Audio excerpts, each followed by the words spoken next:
నూరైనా రాబోయే రోజుల్లో మళ్ళీ ఈ రాష్ట్రంలో అధికారంలోకి వచ్చేది ఖచ్చితంగా బీఆర్ఎస్ ప్రభుత్వమే అధికారంలోకి వస్తుంది. ఇవాళ ఏ కార్యకర్తలు అయితే కష్టపడుతున్నారో, ఏ కార్యకర్తలు అయితే నిజాయితీగా పార్టీతో ఉన్నారో మీ అందరినీ కంటికి రెప్పలాగా కాపాడుకుంటాం. మీ అందరికీ మంచి గౌరవం దొరికే విధంగా నేను బాధ్యత తీసుకుంటా ఈ పటాన్చెరు నియోజకవర్గంలో మనవి చేస్తా ఉన్నా.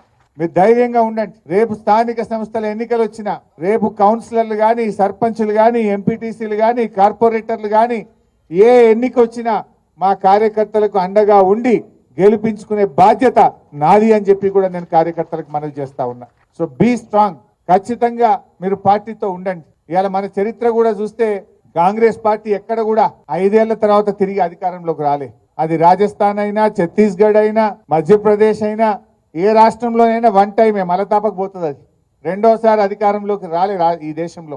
ఒక్కసారే వస్తుంది కాంగ్రెస్ పార్టీ. అందువల్ల ఈ టర్మ్ కాగానే మళ్ళీ వచ్చేది ఖచ్చితంగా బీఆర్ఎస్ గవర్నమెంటే. కానేబట్టే ఏడాది దగ్గర రానేబట్టే 8 నెలలు అయ్యేపాయి. కష్టపడదాం, రేపు స్థానిక సంస్థలో గెలుద్దాం. కానీ భవిష్యత్తులో కూడా ఎట్టి పరిస్థితుల్లో పార్టీగా మనం ఏమైందంటే వాస్తవానికి ఎంతసేపు డెవలప్మెంట్ మీదనే పనిచేసినాం. 10 ఏళ్ళు ప్రభుత్వంలో మంచినీళ్ళు ఎట్లా ఇవ్వాలి, కరెంట్ ఎట్లా ఇవ్వాలి, రోడ్లు ఎట్లా ఇవ్వాలి, కాలేజీలు ఎట్లా కట్టాలి, స్కూళ్ళు ఎట్లా కట్టాలి, పేదలకు 2000 ఆసరా పెన్షన్ ఎట్లా ఇవ్వాలి, కళ్యాణ లక్ష్మి ఎట్లా ఇవ్వాలి, కేసీఆర్ కిట్ ఎట్లా ఇవ్వాలి, దవాఖాన్లు ఎట్లా కట్టాలని మనం ఆలోచన చేసినాం.